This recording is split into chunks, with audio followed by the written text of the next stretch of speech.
Hey guys, welcome to the GarageCast. This week we watched Conan the Barbarian. Kind of a cheesy film, but also kind of a fucking classic.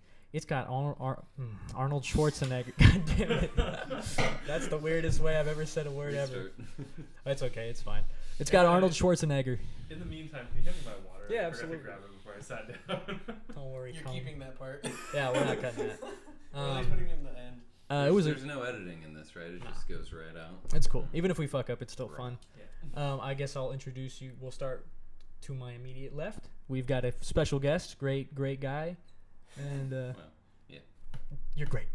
I'm great. His name is Michael. Would you like to say anything about? My name is Michael, and I just watched Conan the Barbarian with you fine gentlemen, and it was entertaining to say the least. Thank you. That's the nicest thing anybody has ever said about being around me. We already know. It was entertaining? Yeah. Ah, okay. Oh shit. Usually every time somebody's around me, they just say, God, it's terrible being around Sergio. Is this guy going to talk the entire movie? That's I did. I really did. And he did. On some of the very... Women don't even look in my general direction, man. After you, Cameron. Okay, we're going straight to Louie. Cameron's setting our timer, sorry. Right as I finish setting it up. Okay, whatever. Would you like to say something to the people? My name's Cameron. That's all I wanted to say. All right, and finally we have... The man. That's it. I'm Louie. Wait, Nice. the man is Conan. That's That's what we he's found the out man. after today. Guy. The I'm guy. He's the guy from fucking Spy Kids 3. Anyway, so yeah, we watched Conan. Shut up. We watched Conan. Your breath stinks. No, I'm kidding. We watched Conan. It's a great movie. Shut up. We watched. This is what I have to deal with, Michael. Yeah, I see. Yeah. You guys are putting on such an embarrassing show for our guests. We're supposed to be professional. It's my first time, guys. Oh, I forgot to mention, stick around to the end of the podcast. Well, you'll see me and Michael fight over who's allowed to wear this shirt. Oh yeah. I think I had this shirt probably first. Yeah, I didn't even buy this shirt, actually. I got this, you guys, I mean, most of you probably don't know, but my friend Efren Yeah, gave me right, this sure. shirt. Well, to be able to distinguish the two because they look so identical.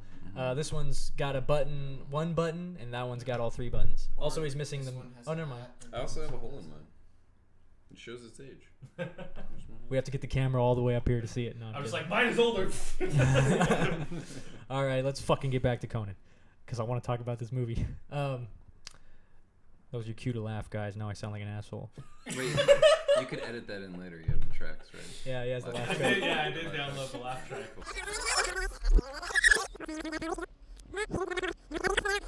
All right, let's fucking get back to Conan, because I want to talk about this movie.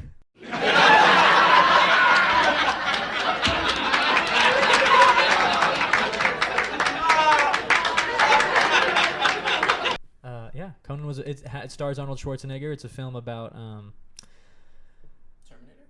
barbarity versus civilization. It's based on a really old It's on a series of short stories called Conan, written by Robert E. Howard. Robert E. Howard is good friends with H.P. Lovecraft, the creator of Lovecraftian horror or cosmic horror, and it has a really nice pop culture history. You know, it's very ingrained. It's kind of like the comic books before the comic books.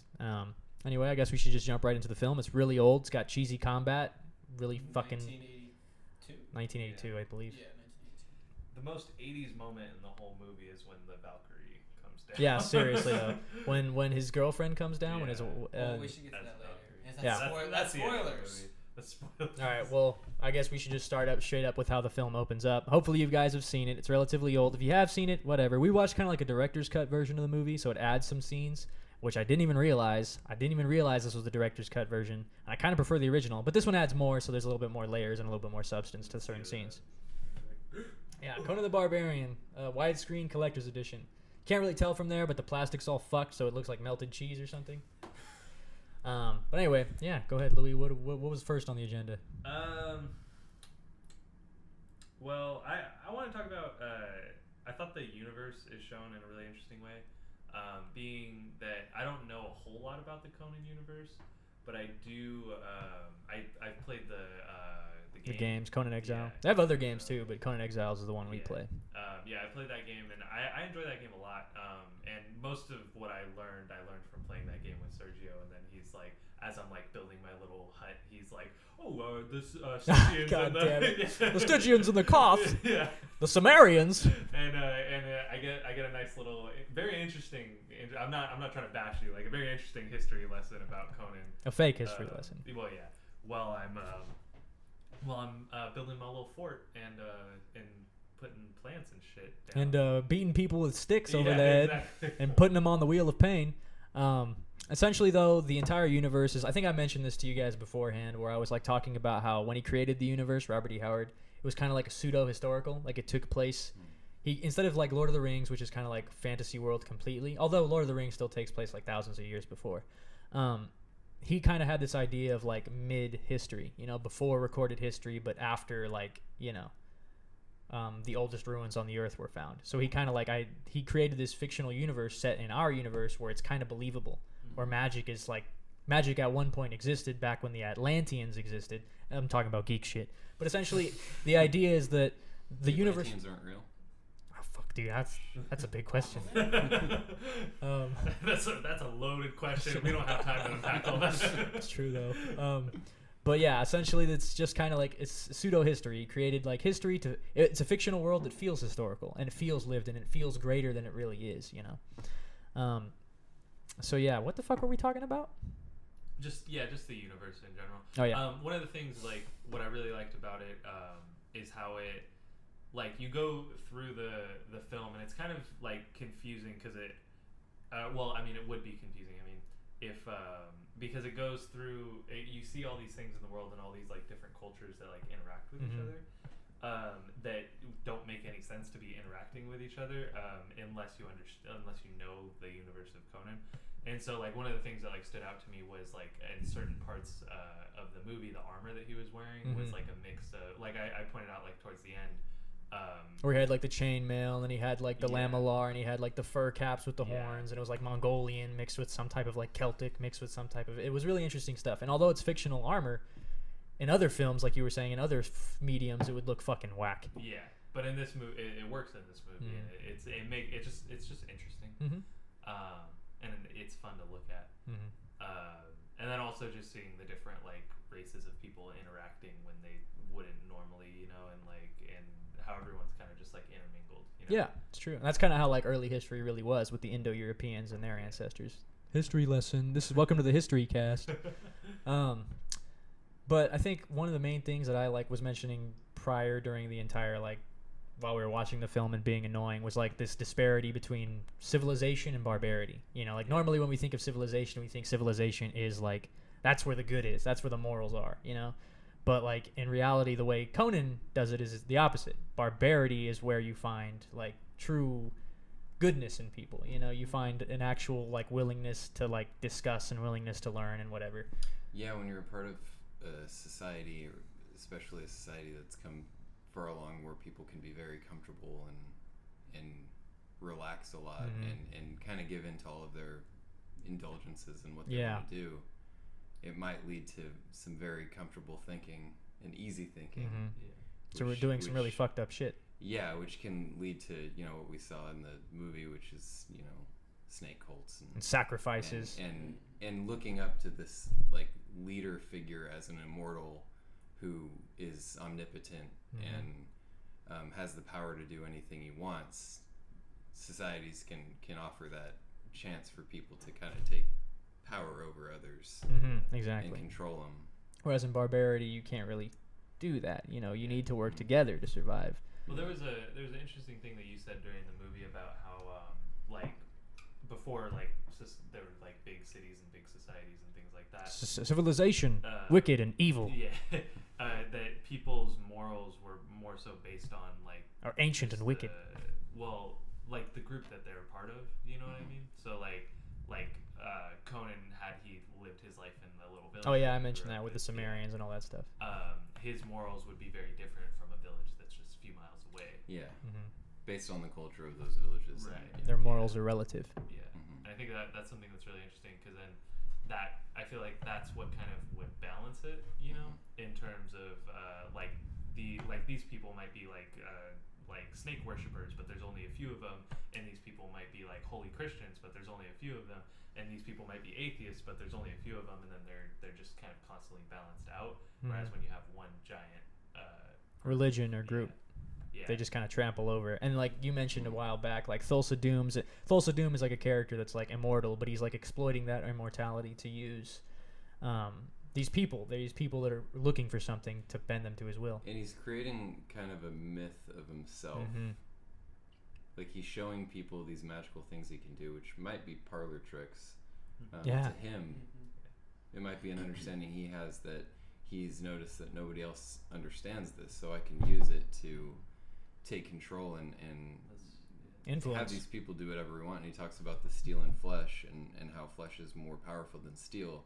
And what he's talking about is the power to control people and get them to willpower. Literally jump off a cliff when he just says. It's a really cool shot. I know you were even like, whoa, holy shit, when that happened. Yeah. Well, it shows the power of the mind and how people abuse that power. And I think Thulsa Doom is that guy who abuses that. And that's his answer to the riddle of steel. Like, what is stronger than steel? Yeah. And I think a big part of that whole film, though, like even the entirety of the lore and the books and shit is like answering that question. Like, what is the riddle of steel? You know, like even Conan himself, it's core to his religion, to the belief in Crom and all that shit. If I don't know the answer, he will cast me out of Valhalla and laugh at me. You know, I was summoning some Skyrim in there. And I just really enjoy that aspect, especially like when you see like the two different religions. When we get like I mentioned this earlier, but like the steps when he has the conversation with Subutai and the steps, and they're pretty much measuring the dick sizes of their gods. And even though it's like very it's very broy, not even very broy, it's just kind of like insightful. You know what I mean? And instead of like resorting to combat or fighting each other, they're both barbarian people. You know, like the Hyrcanians, the Sumerians, they're both barbarians, and they are what would be considered barbarians in the mythos, the lore. And despite their barbarity, they don't immediately go to trying to slaughter each other the minute they disagree. They just talked. That was it. And they had a disagreement, and that's it. I just really enjoy that kind of that difference between like you mentioned, where we see Thulsa Doom being the representation of like order or civilization or whatever, and he's very rigid. He's very like strict in his beliefs. Yeah, he has a very specific perspective on the world, and his perspective is the only one that can be right, and he knows everything. So follow me because I know everything, and I will lead you to Valhalla or whatever his religion is. Whatever his religion is. I don't know what the like overarching philosophy of it was. But I mean, like again, most of the religions in the universe are left purposely vague. The only one we really get like a big insight into is Conan's religion. One really cool aspect. This isn't going from the film, but like just to give you an idea of how like grim the Sumerian people are, is that in Conan's version of Valhalla, right? The Sumerian version of Valhalla, Crom is a god that, you know, essentially allows humanity to exist, but he doesn't answer most of their prayers. Like he helps those who show that they're worthy of his help. He's a facilitator of some sort. But like when you die, you go to the Sumerian afterlife. There's a fucking biker out there. Holy shit. Christ. He hates podcasts. Yeah. There's a Sumerian afterlife, and the Sumerian afterlife is essentially a never-ending fog where the Sumerian people essentially wander for all eternity until the end of time. But they wander around with their families and friends that they lost, or not lost, but died with them.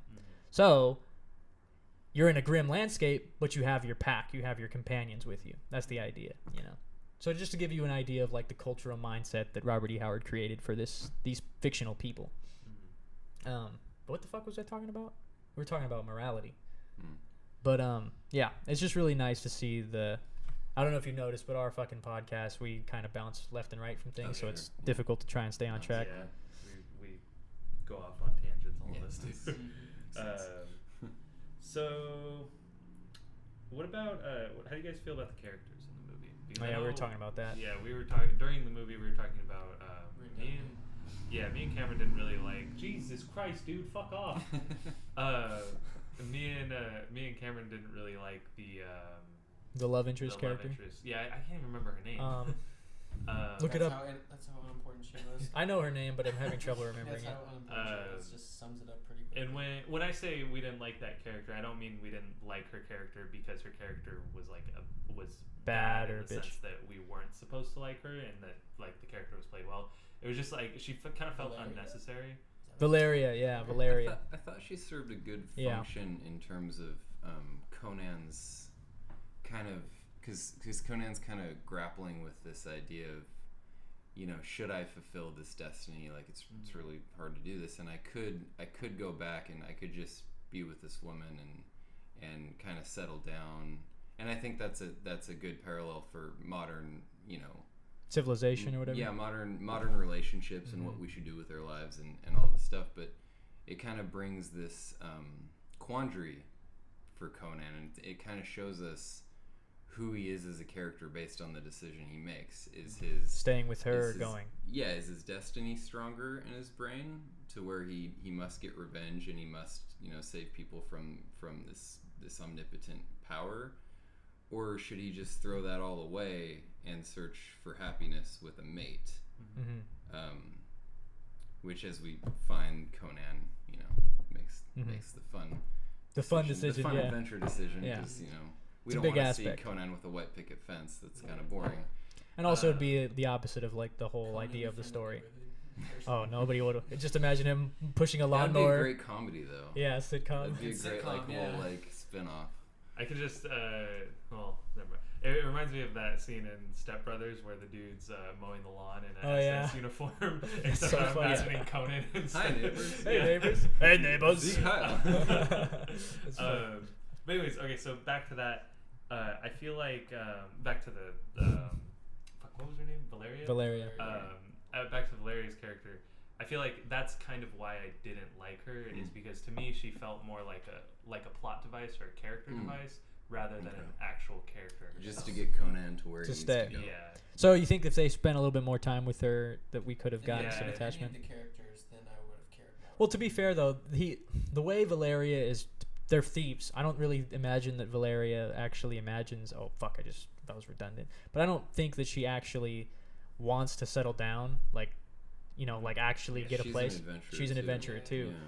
But like her idea is home is with me. You know, home. That way we're together. Like she even talks about like the walking past people's the windows and the warmth and all that shit. That's what she means. But like, yeah, I get what you're saying though. I understand. Well, she talked too about how she's been missing that warmth. Like she's been adventuring her whole life or something. Oh, that's Do you guys true. remember that Yeah. scene? And she walks past people cuddling in their houses or whatever. Yeah, and she sees Conan as like an escape from The adventure. the life that she has, that and could like be the it too. grass is greener on the other side for her, maybe. Mm-hmm. Yeah, maybe I just missed some stuff, I guess. I was also really tired watching this movie. I You were almost too? Fell asleep a I few was times. too, but I mean, like, even with all that stuff, I still don't care. Like when she dies. Spoilers, but when she died, That's I was true. like, You're supposed to say spoiler before you say the spoiler. She dies. Spoilers. who the fuck cares? She was useless. She dies. Waits 4 minutes. Yeah. Spoilers. She dies, and it's just like, okay, but like her funeral scene. That Again, was she wasn't impactful. useless. She was Yeah. responsible Well, for saving. Wrong choice of words by my part, but like, just plot. I don't like that she was just used as a plot device. Like I Yeah. like characters being their own thing, not like just being forced into this place. I don't think she was forced again, but like I get what you're Yeah. saying though. There, you could get Subutai doing the same thing. Oh, is that the? That's the best friend. Yeah. Okay. So I felt like his I liked his character a little bit more, mostly because Of their dialogue. yeah, and the scene that got me to like him was when they were talking about their gods, and you kind of saw their relationship start to form, because that was also like right when we met him too. Also, it's implied real quick. It's also implied that when you journey with people, you form attachments. Just think about like when you're in the car, you know, and you don't have to really be speaking to them to form an attachment. Let's be honest. Like when you're on a long road trip and you see the same car that's been right next to you for hours on end, you kind of grow attached to that car. Yeah. So when they finally branch off, When they go off, you're just I've like, actually I've seen like memes about that. Yeah. there's memes about that because I just Yeah. fucking literally every time I go to Colorado, that's like that car's been following us for like 7 hours straight. I've been driving all this way with this person, and they're getting off at Berkeley while I'm going to San Francisco. Yeah, so fuck Berkeley. No, Sorry, Berkeley. The meme they used the scene from the Fast and Furious Oh, movie, God. the one after the one right after Paul Or Walker. Paul Walker. died. Okay. And they were like when that car you've been driving next to on your road trip finally God damn it. takes an exit, and then it was like the overhead of the car going off. Getting back on track. But yeah, no, that's completely never mind. That's the idea, though. It's like that. Yeah. What that I was thinking is like with journeys, Mhm. you don't really need that much dialogue when you Yeah. see that. But I guess the montage really wasn't as good as it should have been. I really liked it because I watched a lot of Lord of the Rings, and the minute I see like a montage where they're running through fields and shit, I automatically just create a connection.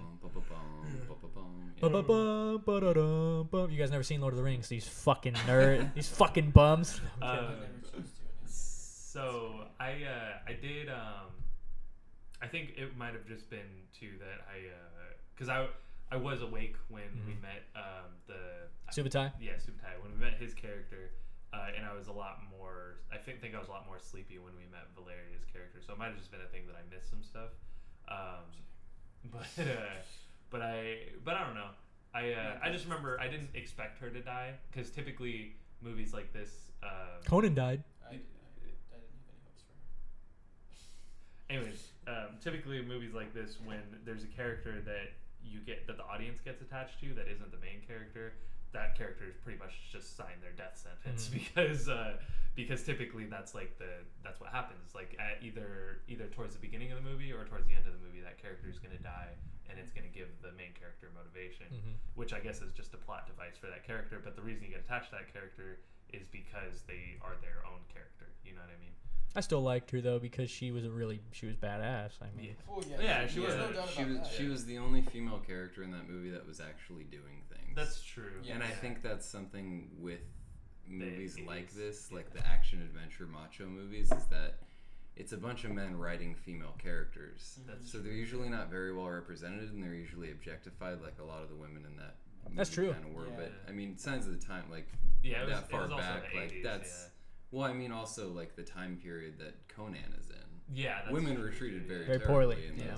those times. So. just look at the very beginning when they offer another slave to Conan, and they also try to show Conan is sympathetic as being like, go covering her and all that stuff.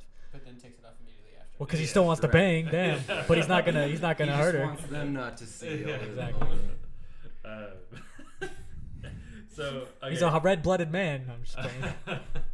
So then I guess let's get to Conan's character because we talked about some interesting stuff during the movie about mainly regarding that like Conan is kind of like a more Blank slate character. yeah, like a blank yeah. slate character that you can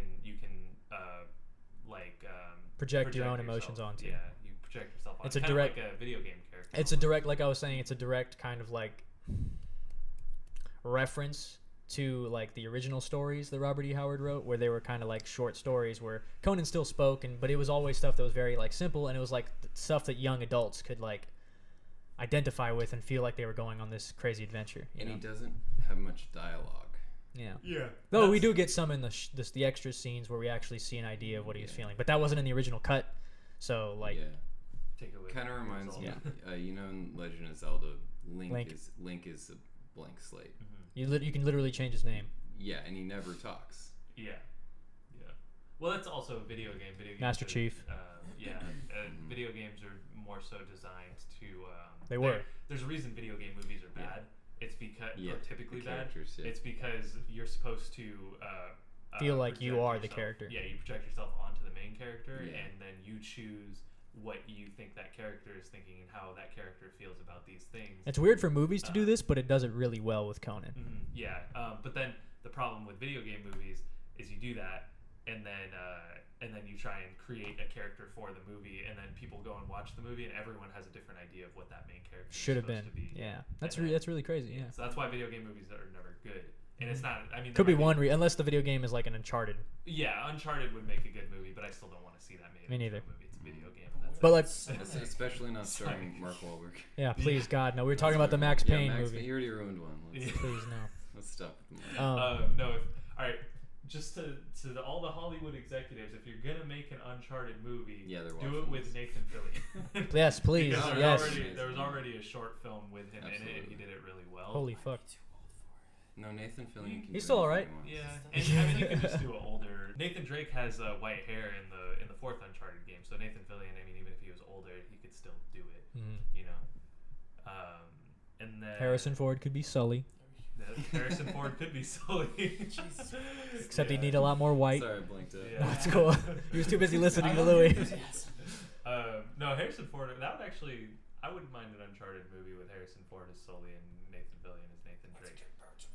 Are we Yes. talking about Conan?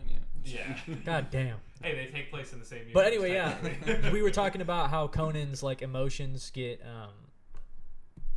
how we get Oh, Conan's from- emotions is through the other characters yeah. around him. Like Yeah, when Subotai even, says, What's his- the archer thick guy. What's his name again? Subotai. Subotai. So he makes the comment when what happens to Conan When Valeria dies and when he burns her Valeria body. dies. Right. So he says, "I must cry." He's talking to another character at this point. I must cry because Iroh. Conan will not. Yeah, it's such a fucking awesome line. The way he Yeah. says it straight up. How the fuck does he say it? Just like that. Yeah, he said I I must could cry cry for him or because something. Yeah. Conan. Oh, will he is not. Conan, Sumerian. I cry because he's fucking, he will he's a not. man.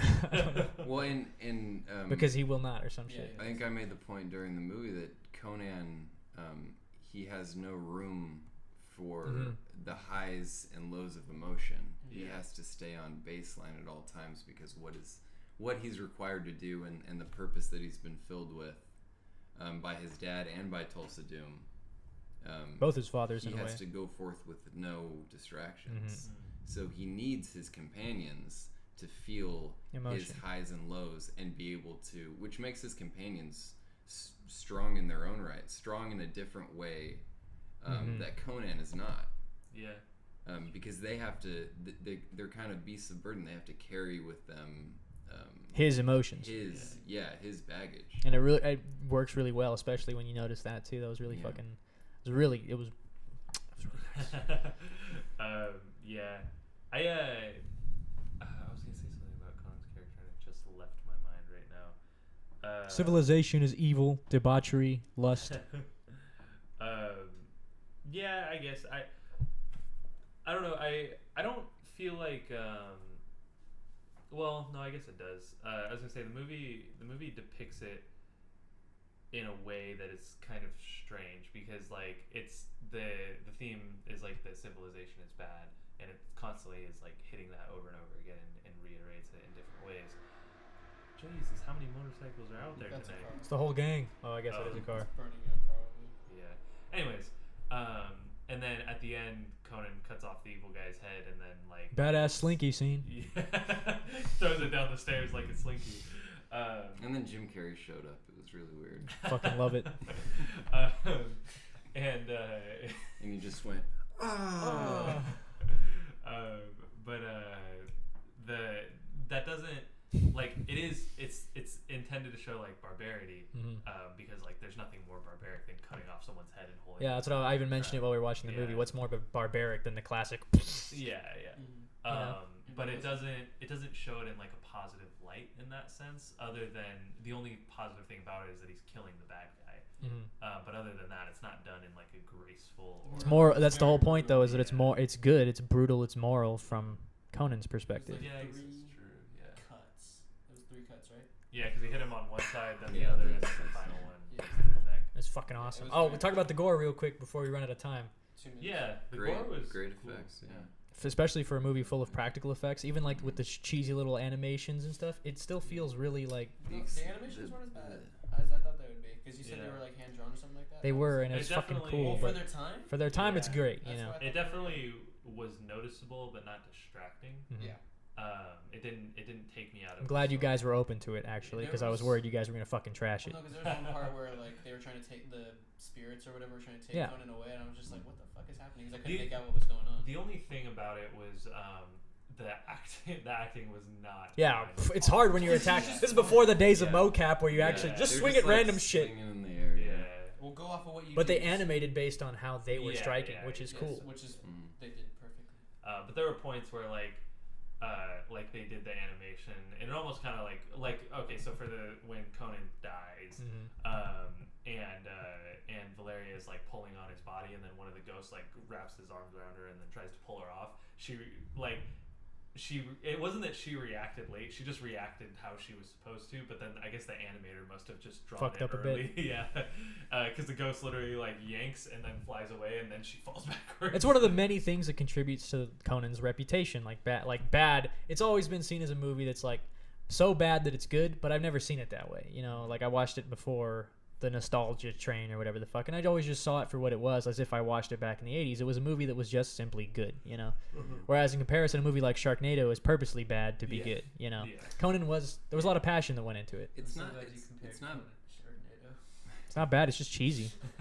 That's because of the 80s. It's not bad enough to take you out of your suspension of No. disbelief. Right. Yeah. Like I was in it the whole time, and I think the soundtrack has a lot to do with Yes, that too. Yeah. I forgot to talk It's a about that very, beautiful Talk about soundtrack. that, that's rough. It's a very hypnotic soundtrack. We'll get like an extra 2 minutes. What? Yeah, one thing I liked was the soundtrack. You mentioned it was constant. Yeah, I was constant, like yeah. always talking about The that. transitions from scene to scene, it kind of each scene fed into the other scene with the music. Yeah. It was as if it were Well, a saga, you know. I feel like the soundtrack and then the way that the movie's set up was working together with the fact that Conan is kind of like a blank slate character, and they didn't want to give him a ton of dialogue.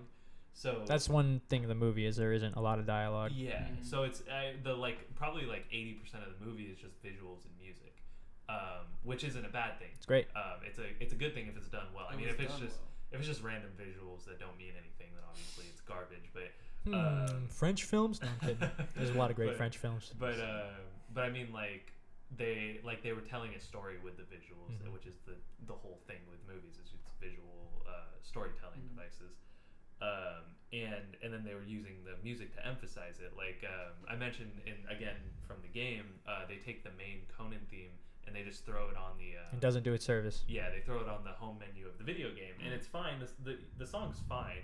It's not annoying, and it's not like It's just good. yeah. It's just kind of there, and I was just like, oh okay. And then the like, movie- yeah, and then when I watched it in the movie, it made a huge difference to the way that I viewed that song.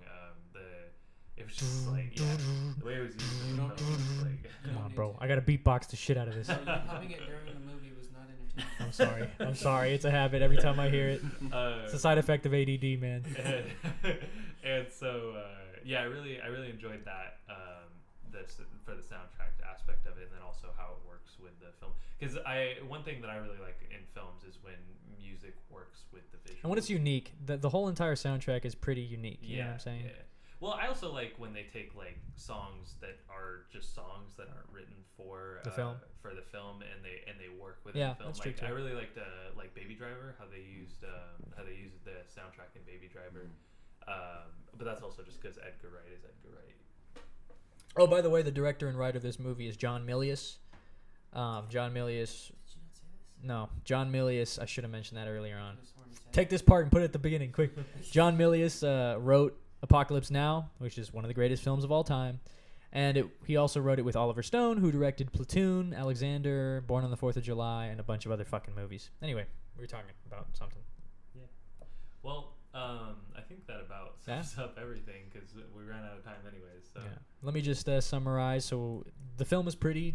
I really enjoy it. I fucking love that movie, especially considering how much of an influence it had on future generations, like for action films, for fantasy films specifically. We saw the scenes of them running and sprinting through the wastelands and the steppes and the forests and all that shit. And it's very much what inspired the Lord of the Rings stuff. You guys don't know that. Me and Michael do. But there's a lot of scenes throughout Lord of the Rings that specify that it's a movie about a journey. Yeah. So, you know. And this movie. I know everything about Lord of the Rings. I studied it in film class, but we didn't actually watch What it. the fuck? Well, then you don't know. Then you don't know. But You have no because idea. we only didn't watch it because of how long it is. Yeah.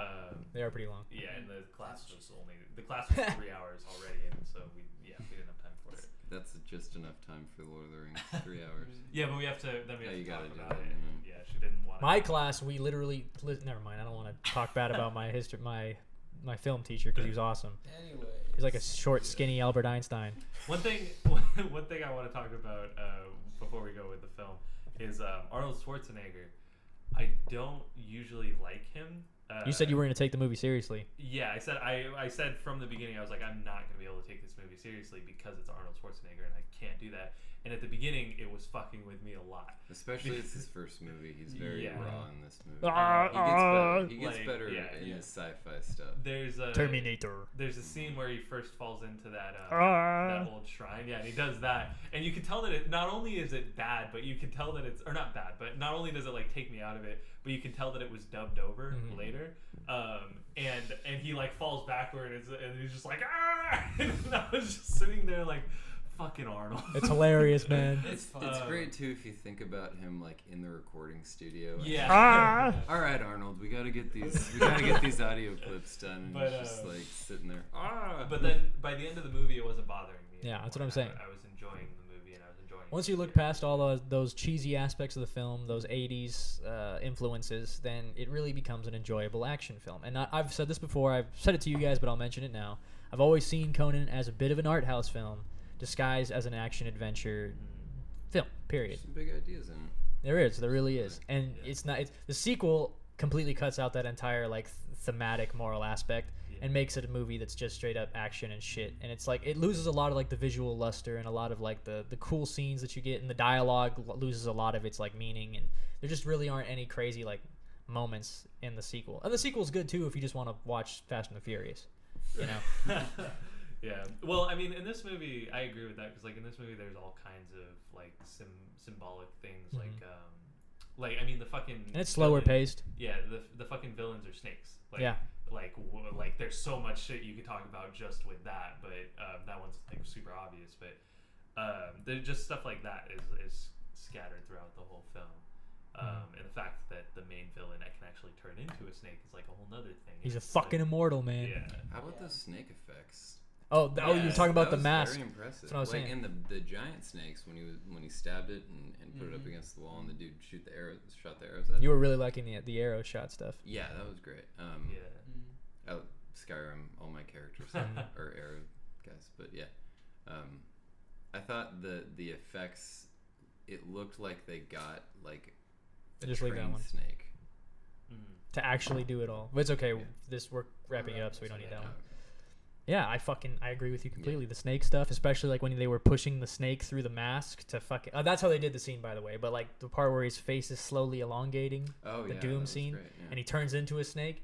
Oh, yeah. It was just a mask. So what they did, it's really practical shit. Visual effects? Yeah, it was practical effects. They took an actual mold of James Earl Jones and they pushed an actual snake mold through the thing until it just became the snake head. Some really creative stuff, especially. And today, if this movie were made today, they would have CGI'd that in 2 seconds. Yeah, and it would have either been really sexy or fucking garbage. Yeah, that's true. It would have taken me out of it anyway. Same. I can always tell. But yeah, there's a lot to talk about Conan because it's a fun film, and it's also a film that's just. I think it really benefits to just like watch it with friends and like trash on it, but also realize how good it is. You know. Kind of what we did at the beginning. And even if I trash on the film, I still fucking love it, you know. Especially considering how much it influenced me when it comes to like fantasy and shit. But anyway, whatever. This was the GarageCast. We hope you enjoyed listening to us rant. You that fucking was the monster. First burp of the whole podcast. That's like wow. Normally we burp every episode, Michael. Yeah. We're sorry. There was one where Sergio was just lighting it up like it was the 4th of July. Yeah. I'm a patriot, man. What do you expect? But anyway, that'll be it for the day. Hope you guys enjoyed us. I recommend you guys check out Conan, theatrical cut or extended cut. I didn't even realize I got the extended cut. I'm fucking happy. Yeah. The movies. Oh, that was close. Thank you, Cameron. Thank God. We do this every time. Yeah. We're gonna choose the next movie. Michael, would you like to do the honors? Sure. 10 films. I hope it's one of mine. Don't look. Close your eyes. What do you get? Drum roll, please. Oh, wrong mic. Oh shit. Dumbass. The Lobster. Oh.